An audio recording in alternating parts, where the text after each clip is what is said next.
পৃথিবীতে একজন মানুষই শুধু জানতেন যে তিনি পৃথিবীতে কতদিন বাঁচবেন, সেটা হচ্ছে সাইয়েদনা আদম আলাইহিস সালাম। ওনাকে বলে দেওয়া হয়েছিল উমরুকা আলফু সানা, তুমি পৃথিবীতে বাঁচবে 1000 বছর। কয় বছর? সাইয়েদনা আদমের সামনে অনেকগুলো রুহু রাখা হয়। সাইয়েদনা আদম বললেন, এরা কারা? আল্লাহ বললেন, এরা হচ্ছে নাসালুক, তোমার বংশধর, পৃথিবীতে তোমার পর এরা পৃথিবীতে আসবে।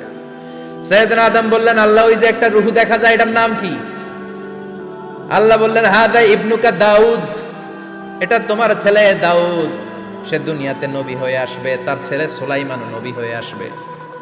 সাইয়েদনা আদম বললেন, মাবুদ, আমার ছেলে দাউদের কত বছর হায়াত আপনি দিয়েছেন? আল্লাহ বললেন, 40 সানা, মাত্র 40 বছর, 4 ইয়ার্স, 40 বছর তোমার ছেলেটা বাঁচবে। ও আল্লাহ, আমি বাঁচবো কয় বছর? তুমি বাঁচবা 1000 বছর। সুবহানাল্লাহ। সাইয়েদনা আদম বললেন, মাবুদ, এত ফুটফুটে সুন্দর আমার ছেলে দাউদ, মাত্র 40 বছর দিলেন কেন? জিদ মিন উমরিহি, বাড়ায়া দেন। কি করেন? সুপারিশ করতেছে পোলার লাইগা কে? বাবা। আল্লাহ আপনি বাড়ায়া দেন। আল্লাহকে বাড়ানো যাবে না, লেখা হয়ে গেছে। রুফিআতিল আকলাম ওয়া জাফফাতিস সুহুফ, কলম তুলে নেওয়া হয়েছে আর কালি শুকায় গেছে, আর কিছু করা যাবে? সাইয়েদনা আদম বললেন, মাবুদ, আমার 1000 বছর কেন দিলেন? আমার এই সুন্দর ফুটফুটে ছেলেটারে মাত্র শুধুমাত্র 40 বছর কেন দিলেন? ও মাবুদ, আমার 1000 বছরের দরকার নাই, আমার 1000 বছর থেকে 60 বছর আমি আমার ছেলেরে দিয়ে দিলাম। দাউদ আলাইহিস সালাম বাঁচবে 40 বছর, তো বাপ আদম যদি আরো 60 দেয়, 40 আর 60 নিলে কত হয়? 100। ভালো হিসাব বোঝে, 100। আর আদম আলাইহিস সালাম পেয়েছিলেন 1000 বছর, 60 কমে গেলে রইল কত? 940 বছর পৃথিবীতে থাকার পরে মালাকুল মাউত চলে এসেছে।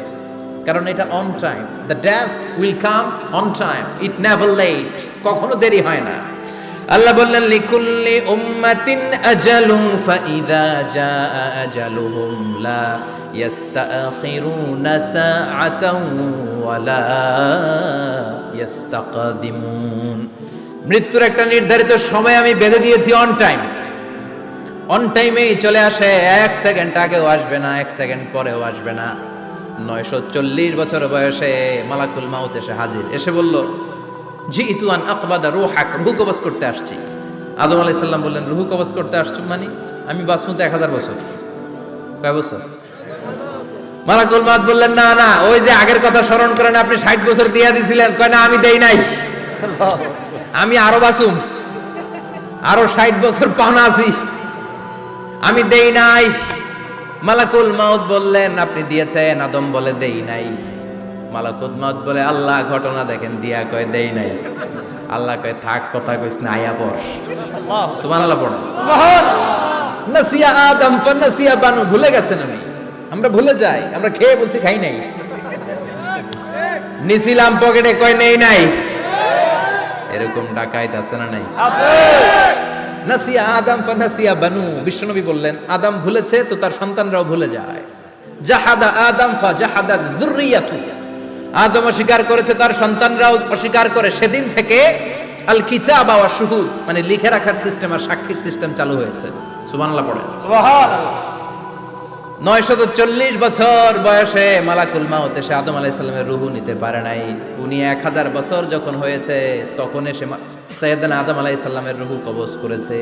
যেই দিন পৃথিবীর প্রথম মানব, প্রথম নবীর রূহ মালাকুল মাউত দুনিয়া এসে কবজ করেছে, ওই দিনটাও ছিল জুমাবার। সুবহানাল্লাহ, আল্লাহু আকবার।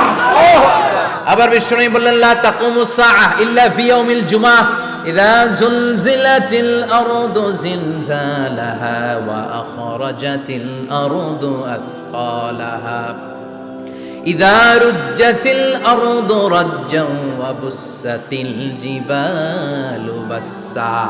কিয়ামতের দিন পৃথিবীটাকে একটা প্রকম্পন দিয়ে কাঁপিয়ে দিবে কে? আল্লাহ। মারাত্মক একটা ঝাঁকুনি দিবে আল্লাহ, পুরো পৃথিবীটা কেঁপে ভেঙে চুরে খান খান হয়ে যাবে। এই ঝাঁকুনি আর আর্থকোয়েক, ভূমিকম্প এর ঘটনাটা যেদিন ঘটবে, ওই দিনটাও হচ্ছে জুমার দিন। চিৎকার করে পড়েন সুবহানাল্লাহ।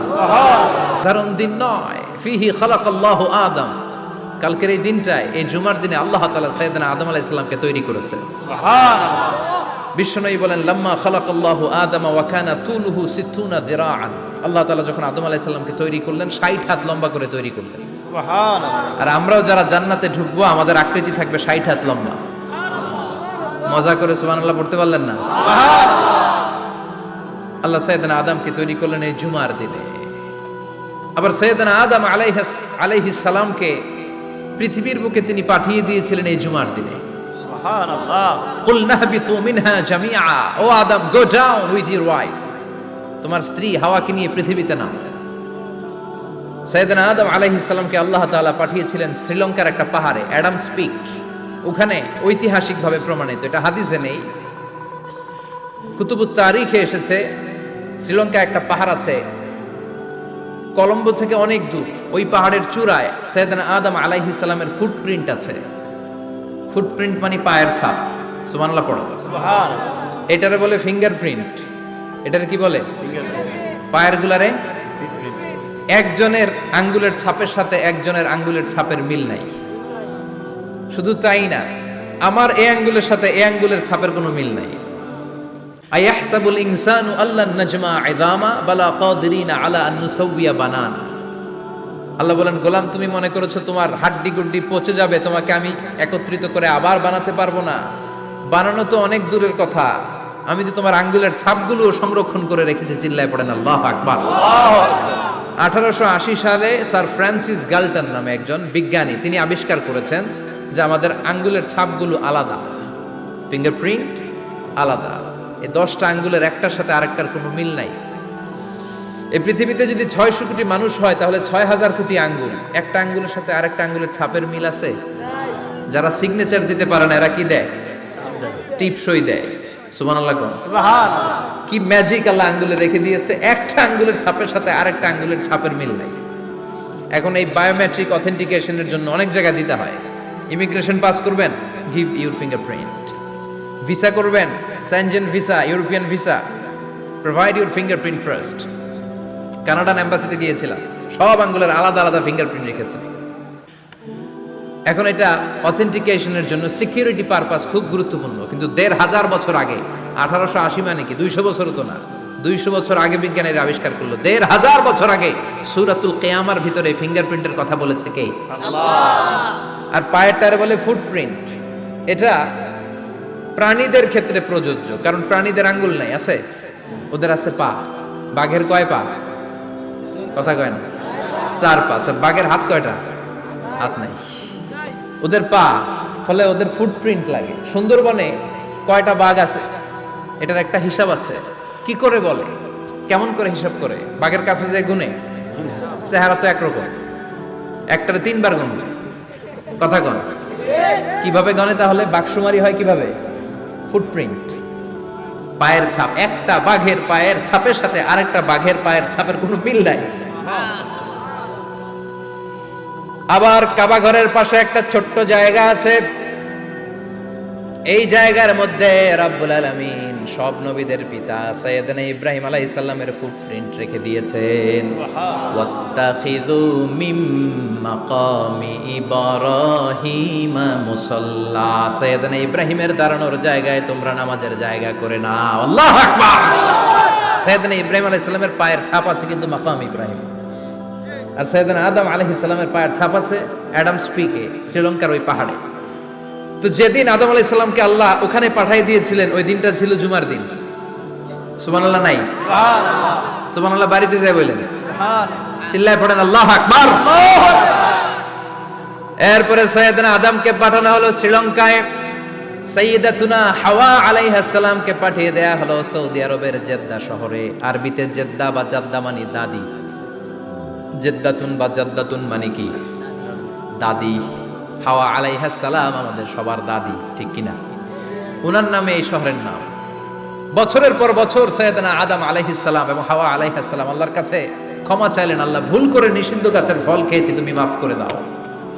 আল্লাহ বললেন, আদম কয়েকটা কালিমা শিখিয়ে দেব, এই কালিমাগুলোর পরে আমার কাছে দোয়া করো, আমি কবুল করে নিব। আল্লাহু আকবার। আল্লাহু আকবার। আল্লাহ শিখিয়ে দিলেন আর বললেন, আদম পড়া, রাব্বানা যালামনা আনফুসানা ওয়া ইল্লাম তাগফির লানা ওয়া তারহামনা লানাকুনান্না মিনাল খাসিরিন। ও আল্লাহ, জুলুম করেছি নাফসের উপর, ভুল করেছি, অন্যায় করেছি, আপনি যদি ক্ষমা না করে দেন আমরা শেষ হয়ে যাব, আমরা হালাক হয়ে যাব, ক্ষতিগ্রস্তদের মধ্যে শামিল হয়ে যাব, ঠিক কিনা? আল্লাহ সাইয়েদনা আদম আলাইহিস সালামের তওবা কবুল করলেন। ওনার কাজ হচ্ছে তওবা কবুল করা, আমাদের কাজ গুনাহ করা, শয়তানের কাজ ওয়াসওয়াসা দেওয়া, আল্লাহর কাজ খালি মাফ করা। সুবহানাল্লাহ পড়বেন না? তার মানে আদম সৃষ্টি হলো জুমার দিনে, দুনিয়ায় নামিয়ে দেয়া হলো জুমার দিনে, তওবা কবুল করে নেওয়া হলো জুমার দিনে, রূহ কবজ করা হলো জুমার দিনে, আবার কিয়ামত সংগঠিত হবে জুমার দিনে। পড়েন সুবহানাল্লাহ। আবার বিশ্বনবী বললেন, আর রমাদান ইলা রমাদান, এক রমজান থেকে আরেক রমজানের মাঝখানে যত গুনাহ হয় মাফ করে কে? আল্লাহ। তারপরে বিশ্বনবী বললেন, আল উমরাতু ইলাল উমরাহ, কেউ যদি একবার উমরা করে পরে আবার করলে দুই উমরার মাঝখানে গুনাহগুলো মাফ করে দেয় কে? আল্লাহ। আবার বিশ্বনবী বললেন, আল জুমআতু ইলাল জুমআ কাফফারাতুন লিমা বাইনাহুমা, এক জুমার পর থেকে সামনের জুমা আসা পর্যন্ত যে সগীরা গুনাহগুলো হয় সবগুলো সগীরা গুনাহ মাফ করে দেয় কে? রজব শাবানে বরকতে দাও, রমজান মাসে গুনাহ ঝড়াও, সপ্তাহ জুড়ে তুমি বরকতে দাও, জুমার দিনেতে গুনাহ ঝড়াও, রজব শাবানে বরকতে দাও, রমজান মাসে গুনাহ ঝড়াও, ঠিক কি না? তার মানে জুমার দিন গুনাহ মাফের দিন। সারা সপ্তাহে ভুল ত্রুটি অন্যায় যা করলাম জুমার নামাজের বদৌলতে সব গুনাহ মাফ করে দেয় কে? আল্লাহ। এই দামি দিনটাকে আল্লাহ ইহুদিদের দিতে চেয়েছিলেন, পায় নাই। আলহামদুলিল্লাহ কবেন না? আলহামদুলিল্লাহ। ইখতিলাফু, তারা ইখতিলাফ করে হারাইছে এটা। এই দামি দিনটা রব্বুল আলামিন নাসারাদেরকে দিতে চেয়েছিলেন, ফাখতালাফু, ওরাও ইখতিলাফ করে হারাইছে। এজন্য ইখতিলাফ ভালো জিনিস না খারাপ জিনিস? মারামারি ভালো জিনিস না খারাপ জিনিস? আর ঐক্য করা ভালো জিনিস না খারাপ জিনিস? ঐক্য করতে রাজি আছেন? ইহুদিদেরকে আল্লাহ দিতে চাইলেন, ইখতিলাফ করে হারাইছে, নাসারারাও হারাইছে। ফাজা আল্লাহু বিনা ফাহাদানা বিহাদাদ দ্বীন, রব্বুল আলামিন এই দিনটা আমাদেরকে দিলেন, আমরা ইখতিলাফ করি নাই, বিশ্বনবীর হাতে হাত রেখে ঐক্য করে ঘোষণা দিয়েছি জুমার দিন আমাদের সাপ্তাহিক দিন। সুবহানাল্লাহ। বিশ্বনবী বলেন, ফাগাদান লিল ইয়াহুদ, সাপ্তাহিক আনন্দের দিন ইহুদিদের জন্য হচ্ছে শনিবার, ইয়ামুস সাbt, ও বা'দা গাদ লিন নাসারা, আর খ্রিস্টানদের জন্য হচ্ছে রবিবার, আর আমাদের জন্য হচ্ছে শুক্রবার। চিল্লায় পড়েন আল্লাহু আকবার। তার মানে জুমার দিন, জুমাবারের মর্যাদা বেশি না কম? চিল্লায় বলেন বেশি না কম? জুমার দিন সকালবেলা ফজরের নামাজের পর থেকে ফেরেশতারা যতগুলো মসজিদে জুমা অনুষ্ঠিত হয় ওই মসজিদে ঢোকার প্রতিটা দরজার মধ্যে দাঁড়িয়ে থাকে। কারা কারা আগে আগে জুমার নামাজ পড়ার জন্য মসজিদে যায়, প্রত্যেকের নামগুলো একটা জান্নাতের রেজিস্ট্রি খাতার মধ্যে তুলে নেয়। সুবহানাল্লাহ। এই নামগুলো স্পেশালি আল্লাহর কাছে পাঠানোর জন্য। সুবহানাল্লাহ কইবেন না? সুবহানাল্লাহ। ডানে বাঁয়ে সামনে পেছনে যতগুলো দরজা, প্রতিটা দরজায় ফেরেশতারা বসে থাকে। কে আগে আসলো নাম তুলে দেয়। তুলতে তুলতে তুলতে তুলতে খতিব সাহেব যখন খুতবা দেওয়ার জন্য মিম্বারে যেয়ে বসে যায়, ফেরেশতারা তাদের খাতা বন্ধ করে তারাও খতিব সাহেবের সামনে জুমার খুতবা শোনার জন্য বসে যায়। পড়েন সুবহানাল্লাহ। প্রথম জুমার দিন জুমার মসজিদে যে ঢুকবে, বিশ্বনবী বললেন, আল্লাহর রাস্তায় একটা উট কুরবানি দিলে যেই সওয়াব, এই সওয়াব আল্লাহ আমলনামায় দিয়ে দেয়। দ্বিতীয় পর্যায়ে যে ঢুকে, বিশ্বনবী বললেন বাকারা, গরু কুরবানির সওয়াব পায়। তিন নম্বরে যে ঢুকবে, বিশ্বনবী বললেন কাবসা, হাদিসের ভাষায় এসেছে আল কাবাস, কাবাস মানে হলো বকরি, বকরি কুরবানির সওয়াব। চার নম্বরে যে ঢুকবে তার হচ্ছে দাজাজা, দাজাজা মানে মুরগি। পাঁচ নম্বরে যে ঢুকবে, বিশ্বনবী বললেন বাইদা, নোয়াখালীরা কয় বয়দা, আমরা কই আন্ডা, কুমিল্লায় কই ডিম। আছে না নাই? এক দেশের কত ভাষা, এক দেশের গালি আরেক দেশের বুলি। আমরা বলি ছেলে, কুষ্টিয়ায় বলে পুত্র, আরেক জায়গায় গেলে বলে হুত, আরেক জায়গায় গেলে বলে ফোয়া। আছে না নাই?